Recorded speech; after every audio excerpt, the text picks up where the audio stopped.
and welcome to Ekans Tutors, where today we are getting started with the very first chapter of biology, which is reproduction in lower and higher plants. अब ये जो series है ये पूरी सिर्फ class 12th Maharashtra state board के लिए है, तो मैं सारे बच्चों से यही गुजारिश करती हूँ जो भी बच्चे बोर्ड्स के लिए स्पेशली महाराष्ट्र स्टेट बोर्ड्स के लिए प्रिपेयर कर रहे हैं, ये पूरी सीरीज सिर्फ उन लोगों के लिए. ओके बाकी if you want you can go through it, but yes, it is for Maharashtra state board. So let's start. आज हम अपना पहला चैप्टर शुरू करते हैं, which is reproduction in lower and higher organisms.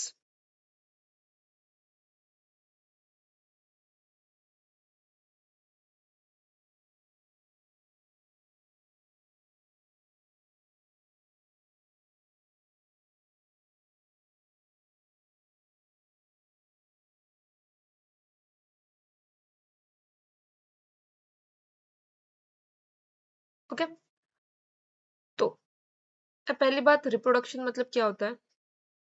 तो ये चीज हम सब जानते हैं, राइट? रिप्रोडक्शन एक ऐसी प्रोसेस होती है जहां पर हम अपने यंग वंस को प्रोड्यूस करते हैं. ठीक है, तो reproduction is the production of young ones like parents. तो जैसे पेरेंट्स होते हैं वैसे ही उनके यंग वंस निकलते हैं. ठीक है, so what is reproduction?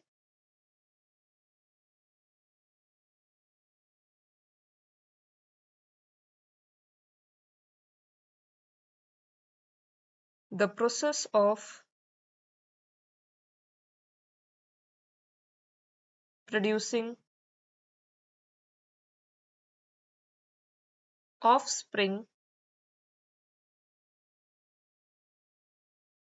or young ones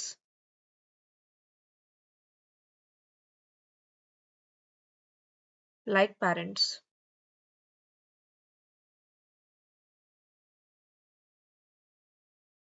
ठीक है, अब प्रोडक्शन क्यों इंपॉर्टेंट है? ऑब्वियसली अगर हमें अपनी पॉपुलेशन को मेंटेन करना है, अगर हमें चाहिए कि हमारे बाद में कोई हो, तो इसलिए हमें रिप्रोडक्शन की जरूरत पड़ती है.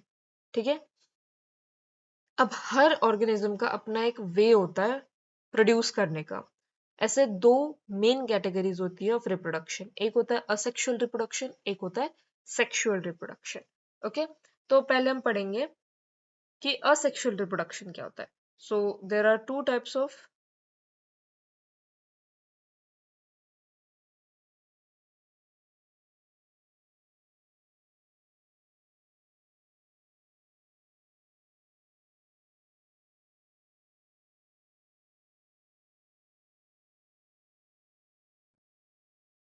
जिसमें हमारा सबसे पहला वाला कौन सा है?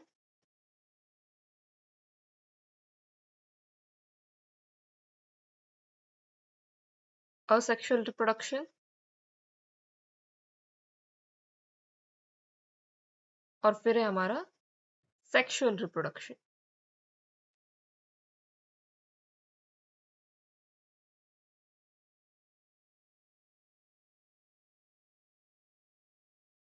ठीक है, तो हम सबसे पहले बात करेंगे असेक्सुअल रिप्रोडक्शन की.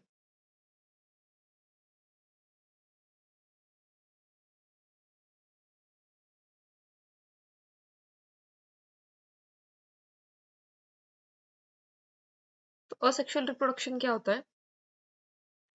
Asexual reproduction does not involve fusion of two compatible gametes or sex cells. तो asexual reproduction में जरूरी नहीं होता है कि हमारे पास में दो compatible gametes या sex cells हो. इसका क्या मतलब हुआ कि जरूरी नहीं है कि हमारे पास में दो अलग अलग genders हो. ठीक है, तो asexual reproduction हो सकता है अगर हमारे पास में कोई भी एक parent available है. It is process resulting in the production of genetically identical progeny from a single organism and inherits the gene of the parent. तो ये ऐसा प्रोडक्शन वे है जहां पर आपको सिर्फ सिंगल ऑर्गेनिज्म लगता है और आप एक यंग वंस को जन्म दे सकते हैं जो कि एग्जैक्टली अपने पेरेंट की कॉपी हो. Such morphologically and genetically identical individuals are called clones. जब ये ऐसा होता है तो जो भी young ones produce होते हैं हम उन्हें क्या कहते हैं? क्लोन कहते हैं. Organisms choose to produce a sexual by different modes of ways. तो अब असेक्सुअल में भी अलग अलग वेज होते हैं, ठीक है। तो सबसे पहले हम ये देखेंगे कि asexual reproduction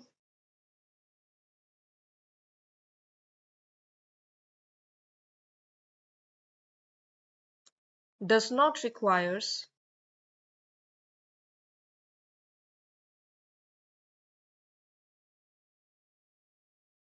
two different parents.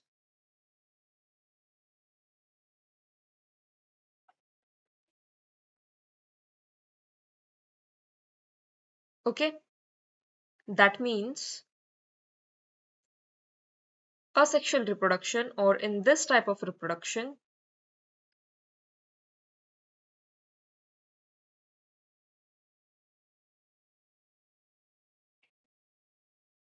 only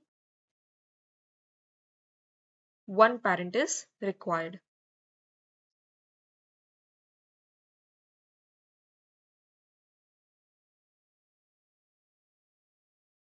second point ये है कि असेक्सुअल रिप्रोडक्शन में, जैसे कि हमने कहा, जो भी ऑफस्प्रिंग पैदा होता है उसे हम क्या कहते हैं? क्लोन कहते हैं। The genetically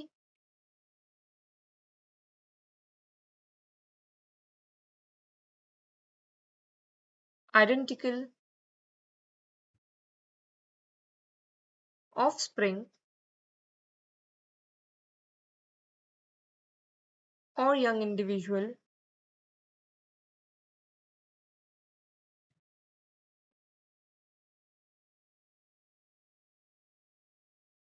is known as clone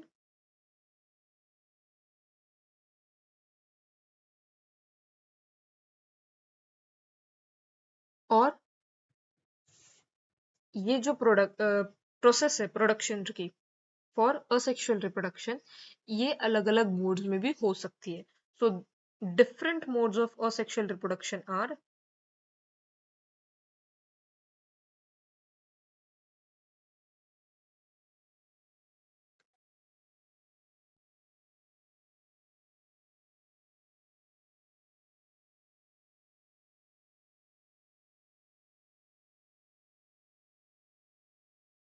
सबसे पहला है फ्रैगमेंटेशन।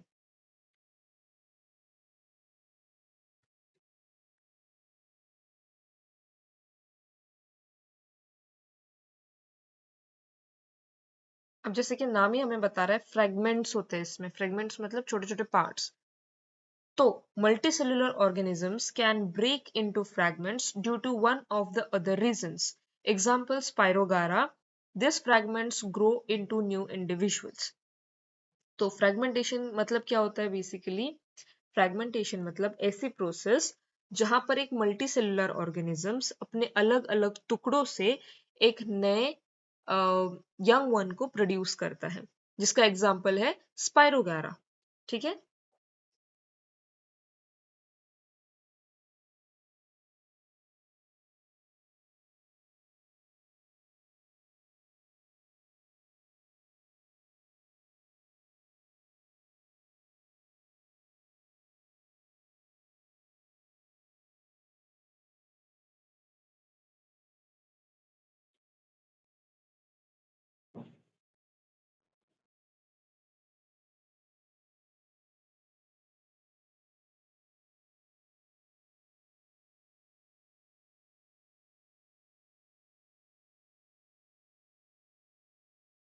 का एग्जाम्पल क्या है? स्पाइरोगारा।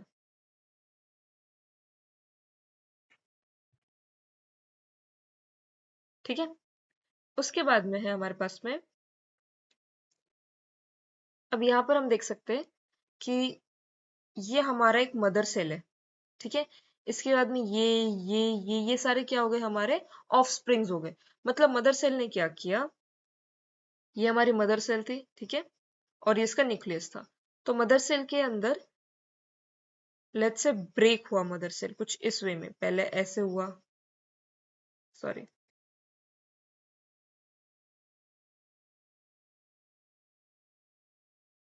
और फिर ये टूट गया, लेट्स से दो हिस्सों में मदर सेल टूट गया।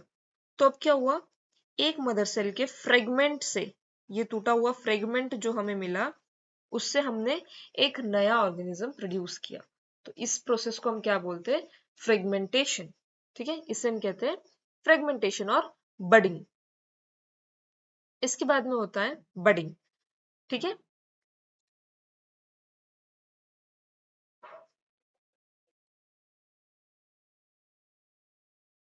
अब बडिंग क्या होता है? It is the most common method of asexual reproduction in unicellular yeast. Usually, it takes place during favorable conditions by producing one or more outgrowths or birds. These birds on separation develops into new individual. अब यहाँ पर क्या होता है? हमारे पास में आपने cactus का पौधा देखा होगा, राइट? लेट्स से ये हमारा कैक्टस का पौधा है, ठीक है? तो अब ये इमेजिन करो कि ये जो बड़ा वाला कैक्टस है ये हमारा पेरेंट है, और ये जो छोटा वाला कैक्टस है, ये छोटा वाला, ये हमारा बर्ड है। ठीक है, उसका आउटग्रोथ है। तो क्या होगा, थोड़े दिनों बाद में ये जो बर्ड है ना, ये डिटैच होना शुरू हो जाएगा यहाँ से, और ये डिटैच होके ना टूट के गिर जाएगा। जैसे ही ये गिरेगा, ये अपने आप को प्रोड्यूस करना शुरू कर देगा। ठीक है, फिर इसी के अंदर एक नया बर्ड होगा, फिर वो टूट के गिर जाएगा, फिर वो प्रोड्यूस होगा। ठीक है, तो इस प्रोसेस को हम कहते हैं बडिंग। जब एक ही ऑर्गेनिज्म के एक पार्ट से जो कि टूट के गिर रहा है, उससे दूसरा ऑर्गेनिज्म प्रोड्यूस हो रहा है, तो उसे हम क्या कहेंगे? Budding. Okay,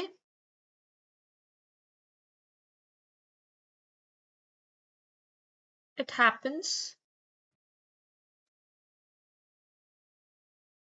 under a favourable condition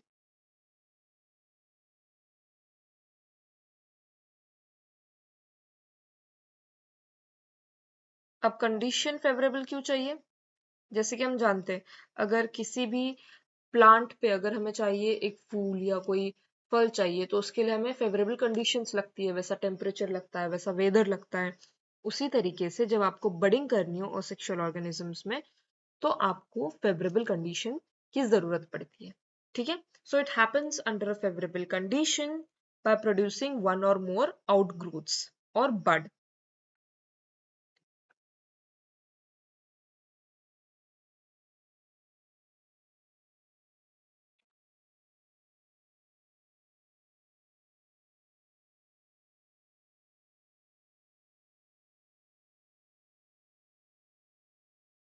ठीक है, और ये बर्ड्स सेपरेशन के बाद में एक न्यू इंडिविजुअल बन जाते हैं। ठीक है, these birds after separation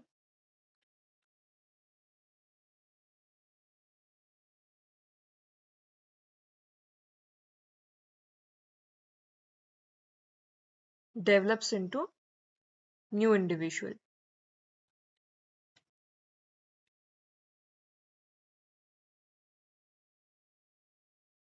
ठीक है, आई होप यहाँ तक किसी को कोई डाउट ना हो।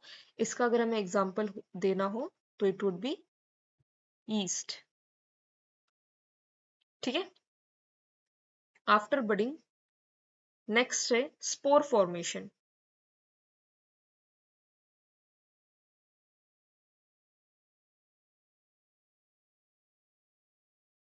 ठीक है, अब अगर हम बात करते हैं स्पोर फॉर्मेशन की, तो इन Chlamydomonas, asexual reproduction occurs by flagellated motile zoospores which can grow independently into new individuals। तो क्या होता है, लेट्स से ये हमारा ऑर्गेनिजम्स है, ठीक है, ये हमारा पेरेंट सेल है। तो ये क्या करेगा, अपने अंदर बहुत सारे छोटे छोटे छोटे छोटे छोटे छोटे मोटाइल जू स्पोर्स, मतलब स्पोर्स। स्पोर्स क्या होते हैं? अगर आपने कभी देखा हो हिबिस्कस का प्लांट, राइट? तो उसके अंदर ऐसे फिलामेंट्स होते हैं और इसके ऊपर ऐसे स्पोर्स होते हैं, dotted dotted dotted dotted dotted dotted dotted, बहुत सारे स्पोर्स होते हैं, राइट? सिमिलर वे में ये जो ऑर्गेनिज्म है, ये क्या करता है, अपने अंदर बहुत सारे स्पोर्स फॉर्म कर लेता है, जो कि मोटाइल होता है। मोटाइल मतलब मूवेबल होते हैं। ठीक है, और फिर बाद में यही उस पेरेंट सेल की जो बाउंड्री होती है उसे फाड़ कर नए ऑर्गेनिजम्स के वे में बाहर निकलते हैं। अगेन फिर वो अपने अंदर छोटे छोटे छोटे छोटे पोर्स फॉर्म करते हैं, अगेन अपनी मेम्ब्रेन फाड़ते हैं, एंड अगेन इसमें से न्यू ऑर्गेनिज्म प्रोड्यूस होते हैं। ओके, आई होप यहाँ तक किसी को कोई डाउट ना हो। सो asexual reproduction occurs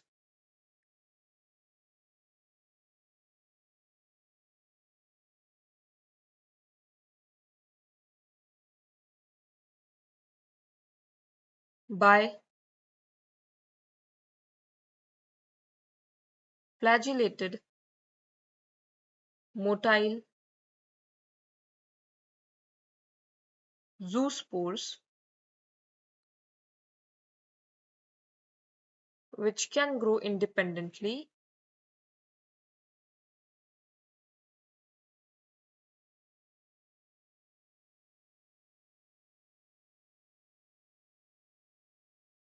into new individuals।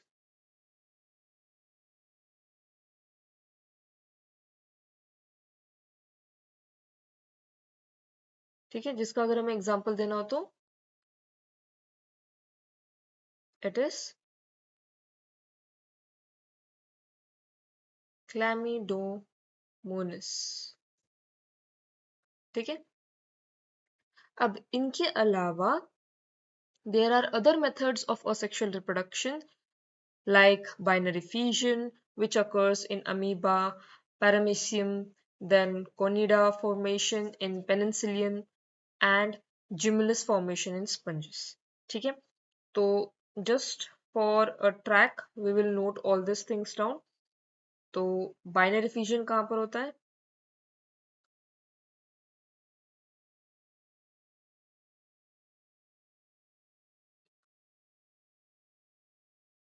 ये अकर होता है हमारा अमीबा में या पैरामीशियम में।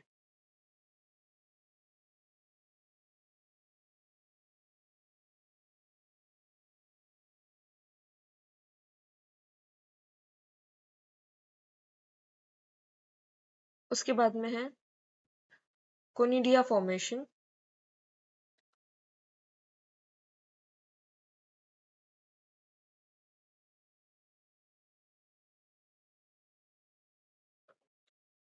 ये हमें देखने मिल जाता है पेनिसिलियम में।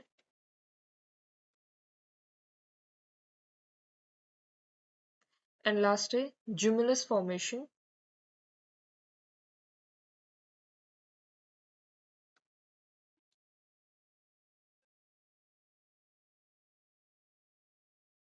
जो हमें देखने मिल जाता है स्पंजेस में। ठीक है, आई होप यहाँ तक किसी को कोई डाउट ना हो। Now let us move forward towards vegetative reproduction. अब वेजिटेटिव रिप्रोडक्शन क्या होता है? Okay, so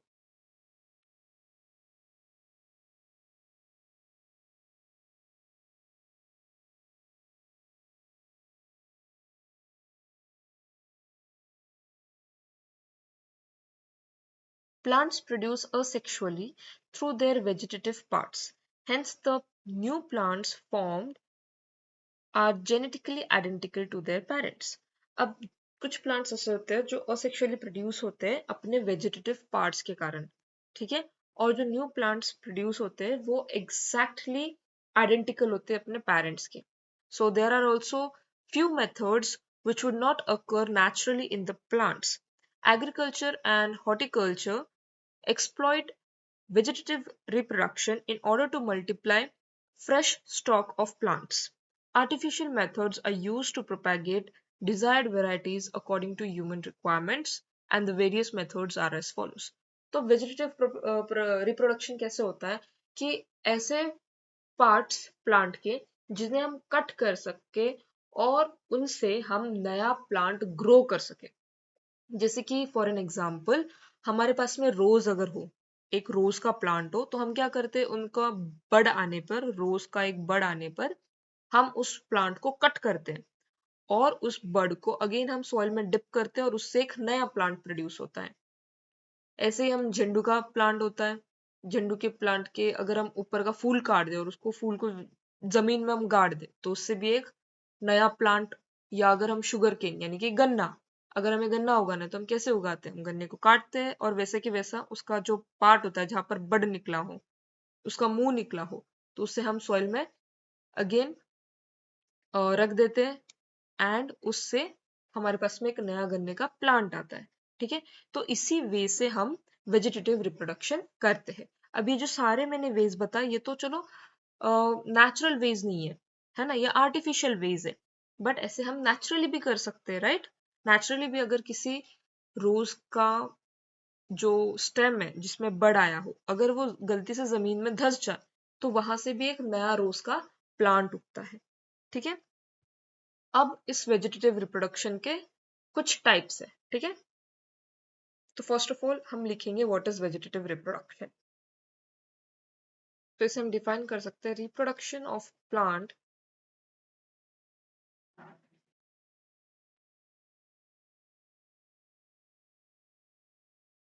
through their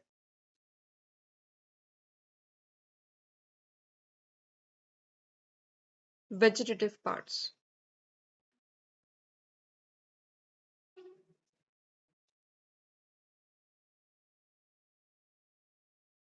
okay, अब इसके बाद में इसके टाइप्स देख लेंगे हम। द वेरियस मेथड्स आर,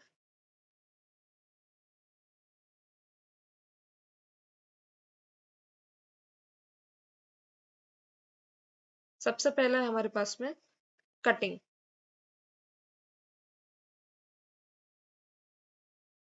तो कटिंग के अंदर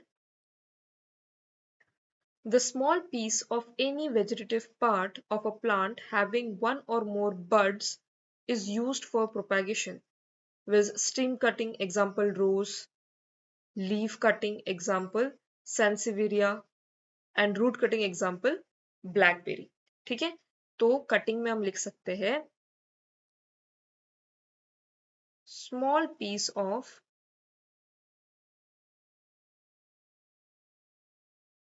any vegetative part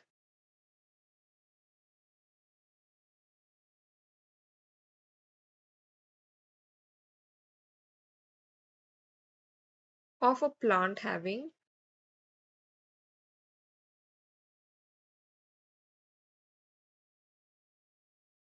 one or more bud।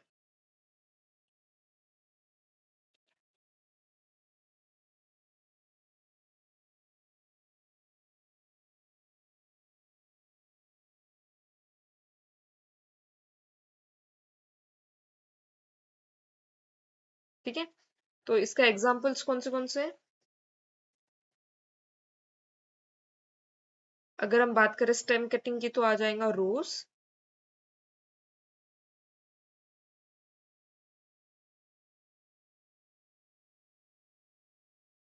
अगर हम बात करें लीफ कटिंग की तो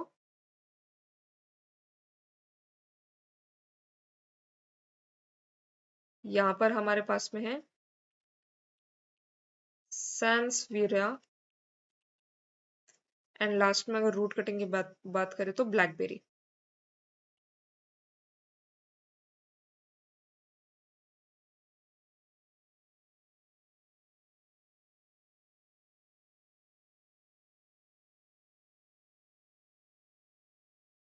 ठीक है, ये तीन एग्जाम्पल्स है हमारे पास में कटिंग वेजिटेटिव रिप्रोडक्शन के। इसके बाद में अगर हम बात करें ग्राफ्टिंग की,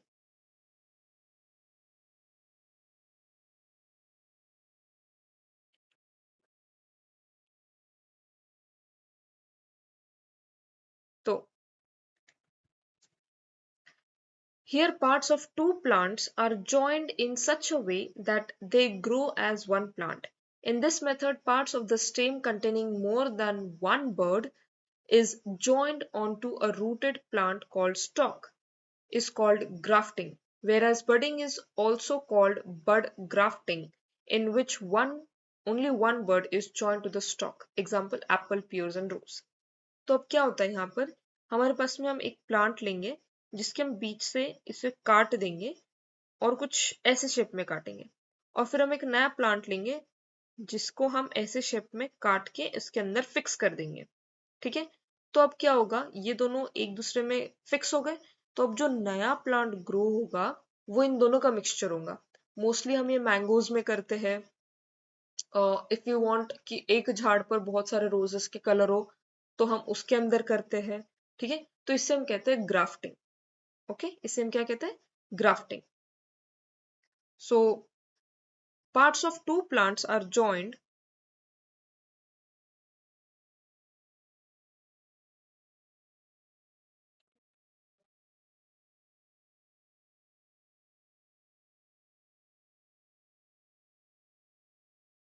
in such a way that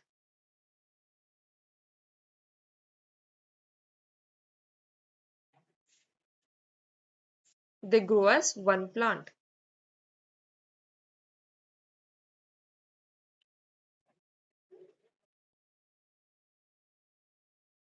ठीक है, सो अगर आपको लिखना है तो आप आगे ये भी लिख सकते हैं, इन दिस मेथड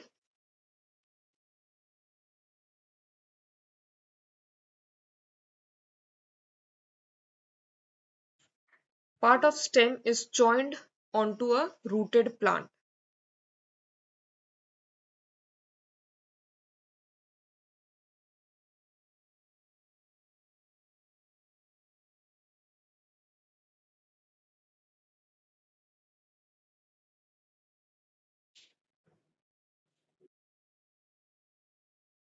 ठीक है, and this is known as grafting.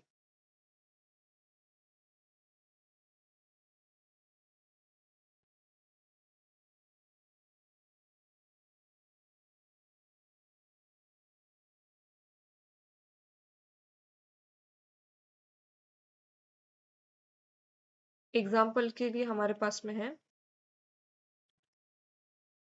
Rose, peer and Apple. ठीक है, नेक्स्ट है हमारा टिश्यू कल्चर। थर्ड टाइप है tissue culture.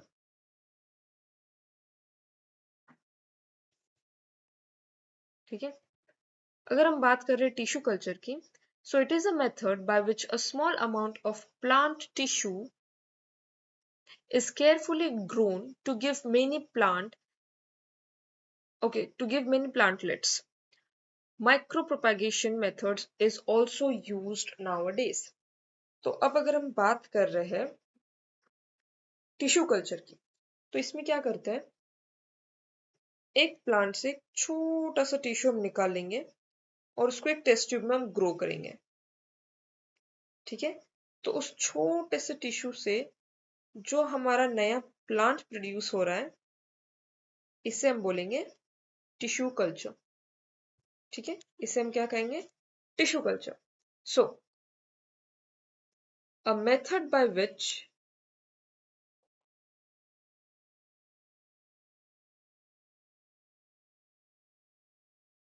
a small plantlet is grown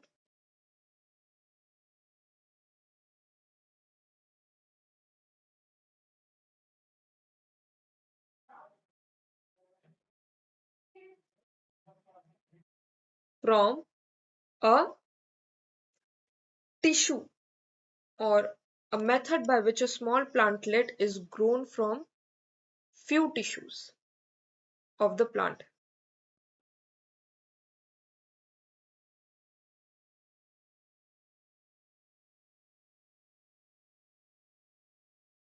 ठीक है, इसके बाद में हम पढ़ेंगे व्हाट इज सेक्सुअल रिप्रोडक्शन।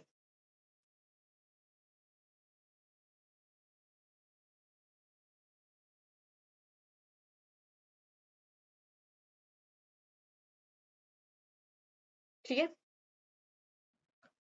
तो what is sexual reproduction? Now, sexual reproduction involves fusion of two compatible gametes or sex cells. All organisms reach to the maturity in their life before they can reproduce sexually. In plants, the end of juvenile or vegetative phase marks the beginning of reproductive phase and can be seen easily in the higher plant at the time of flowering. तो sexual reproduction ऐसा form है reproduction का जहां पर दो parents की हमें जरूरत होती है। तो जब दो पेरेंट्स आपस में रिप्रोड्यूस करते हैं तब उसे हम सेक्सुअल रिप्रोडक्शन कहते हैं। ठीक है, अब अगर हम प्लांट्स की बात करें, चलो ये तो हो गया ऑर्गेनिजम्स की, अगर हम प्लांट्स की बात करें तो जब प्लांट्स अपने फ्लावरिंग कंडीशन में आते हैं तब वो कैपेबल होते हैं सेक्सुअल रिप्रोडक्शन की। ठीक है, so sexual reproduction involves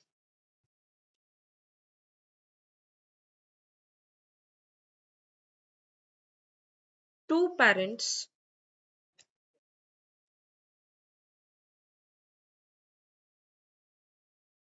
for producing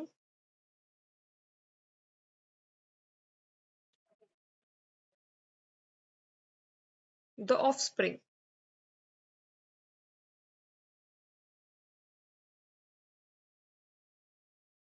okay, इसके बाद में in plants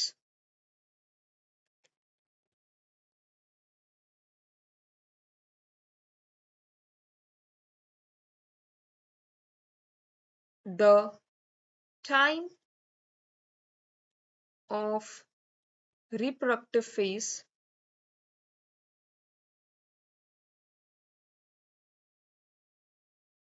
can be seen when they flower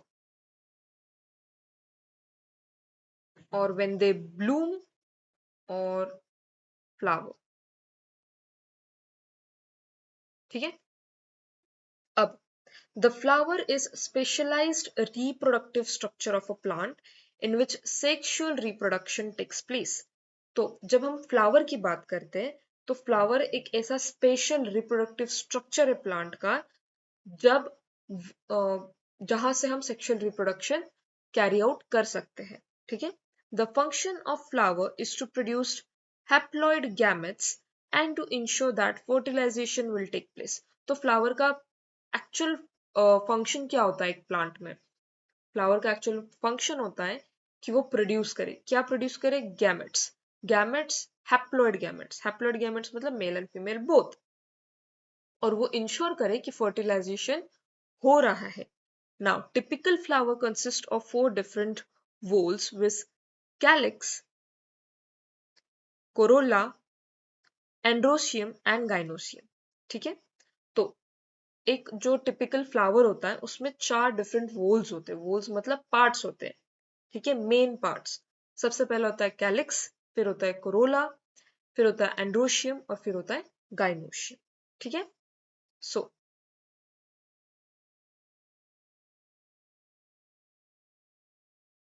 flower being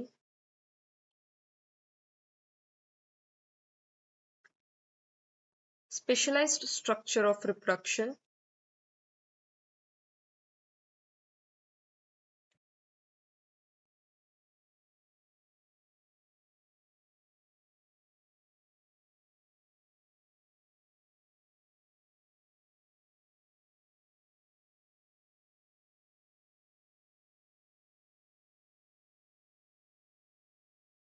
contains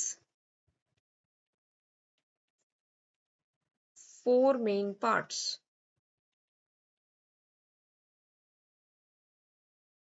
namely सबसे पहला है हमारे पास में कैलिक्स, दूसरा है हमारे पास कोरोला, थर्ड वन जो है वो है एंड्रोशियम,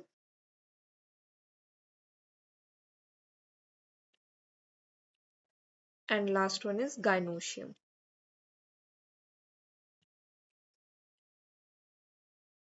ठीक है, इसके बाद में sexual reproduction involves two major events viz meiosis and fusion of gametes to form diploid zygotes and the production of genetically dissimilar offsprings। Variations are useful from the point of view of the survival and evolution of species over the time। जब हम sexual reproduction की बात करते हैं तो यहाँ पर दो चीजें इन्वॉल्व होती है, और वो है एक मियोसिस और एक फ्यूजन ऑफ गैमेट। मियोसिस एक ऐसी प्रोसेस है जहां पर हम गैमेट्स उठाते हैं, ठीक है। और फ्यूजन जहां पर हम जो गैमेट्स है, जो फीमेल गैमेट होता है उसे मेल गैमेट्स में, सॉरी जो मेल गैमेट्स होता है उसे हम फीमेल गैमेट्स में डिसॉल्व करते हैं, ठीक है। और यहाँ से हमारे पास में क्या होता है, एक डिप्लॉयड जाइगोट हमारे पास में हमें मिलता है, जिसके कारण हम ऑफस्प्रिंग्स पैदा कर सकते हैं, ठीक है। अब यहाँ पर point to be noted, so two major events of sexual reproduction कौन से हुए?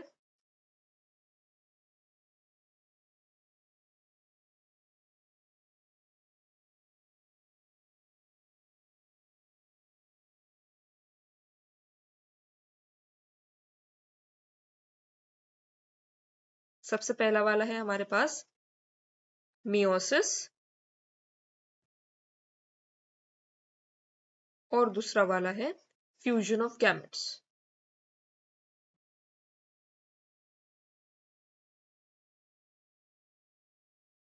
ठीक है। एंड इन दोनों को जब हम फ्यूज करते तो हमें क्या मिलता है, एक डिप्लॉयड जाइगोट, जो इनिशियल स्टेज होता है ऑफस्प्रिंग का, ठीक है। इसके बाद में sexual reproduction is characterized by fusion of male and female gametes and the formation of zygote and embryogenesis, ठीक है। तो सेक्सुअल रिप्रोडक्शन से क्या होता है,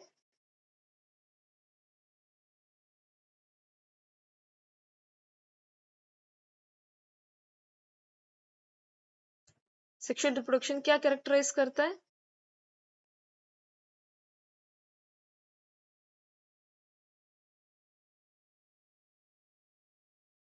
fusion of male and female gametes.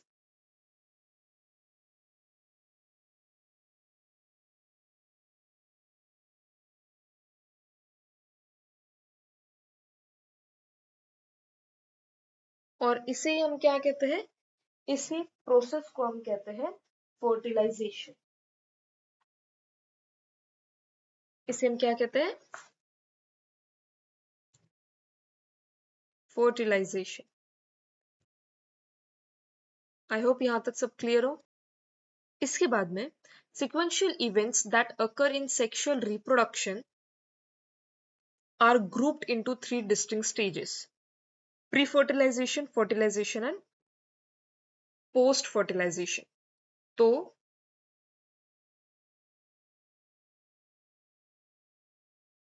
Stages of fertilisation कौन से हुए,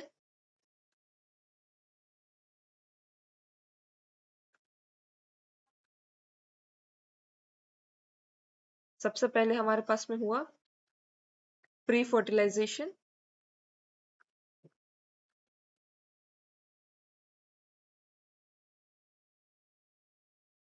फिर दूसरा स्टेज हुआ फर्टिलाइजेशन,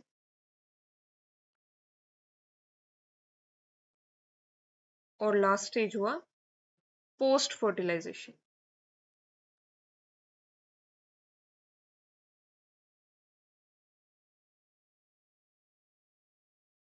ठीक है। आई होप यहां तक किसी को कोई डाउट ना हो। अब नेक्स्ट हमें एक डायग्राम दिए and we need to fully fill it, okay. तो लेट्स स्टार्ट। तो यहाँ पर हमें कुछ खाली बॉक्सेस दिए जिसे हमें फिल करना है। तो सबसे पहले हम इस पार्ट पे देखते हैं, इसे हम एंथर या स्टेमन कहते हैं,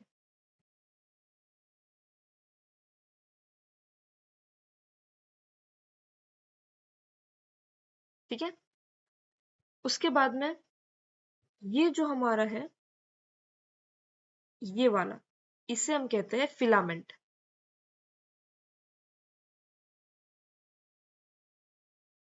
ठीक है। उसके बाद में अब ये तो सबको पता होगा, इसे हम क्या कहते हैं, पेटल्स, या बायोलॉजी के लैंग्वेज में हम इसे कोरोला भी कहते हैं,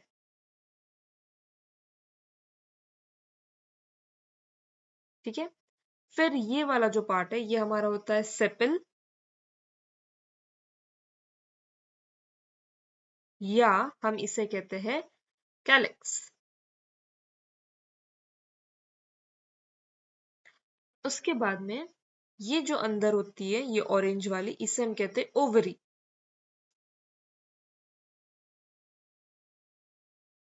और ये जो पूरा चीज होती है इसे हम कहते हैं ओव्यूल। ठीक है, ये पूरा ये जो सर्कल है इससे हम कहते हैं ओव्यूल।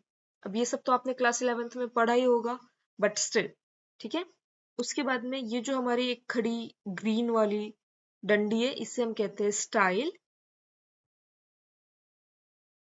ठीक है, और स्टाइल के ऊपर जो होता है उसे हम कहते हैं स्टिग्मा।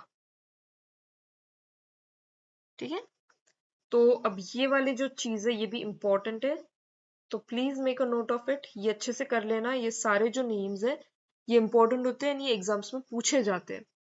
सो आप प्लीज ये सारे जो नाम है वो याद कर लीजिएगा।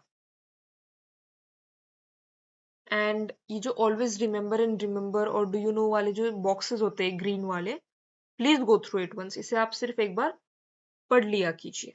सो the male reproductive role of flower is called androecium. Individual members of androecium is called as stamen, and stamen consists of filament and connective and anther। ठीक है, तो अगर हम बात करें कि अच्छा चलो पहले यहाँ पे हम लिख लेंगे, तो मेल रिप्रोडक्टिव पार्ट्स कौन से हुए?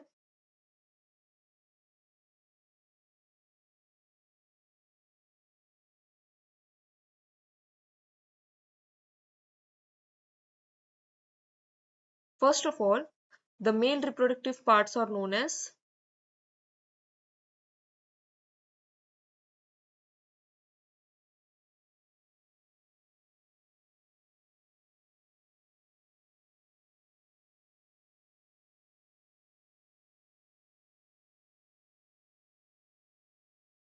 androecium। ठीक है,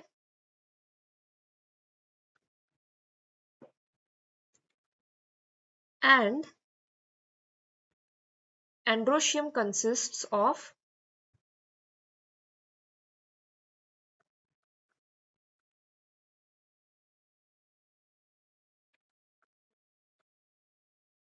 सबसे पहला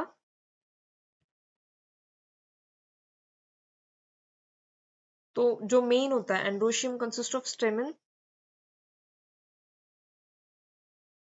and now stamen consists of filament,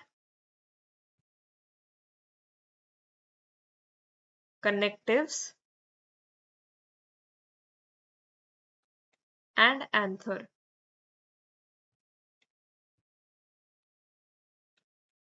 ठीक है, तो अगर हम यहाँ पर देखें तो ये जो एंथर है फिलामेंट है, और एंथर और फिलामेंट में यहाँ पर एक कनेक्टिव भी होता है। तो ये जो पूरा जो, let me just draw it over here. ठीक है, तो लेट्स से ये हो गया हमारा ओव्यूल, और ये होगी हमारी स्टाइल। ठीक है, अब इसके बाजू से निकलता है फिलामेंट, और फिलामेंट के ऊपर होता है एंथर। ठीक है, तो ये जो एंथर है और ये जो फिलामेंट है इनके साथ में कनेक्टिव भी होती है। ठीक है, तो ये एंथर और फिलामेंट ये दोनों मिलके, और लेट्स से कनेक्टिव भी है, चलो ठीक है, तो ये तीनों मिलके हमारा क्या बन गया?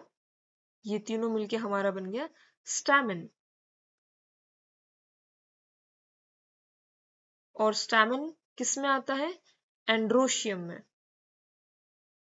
और ये एंड्रोशियम क्या है? एंड्रोशियम जो है वो हमारा मेल रिप्रोडक्टिव पार्ट है फ्लावर का।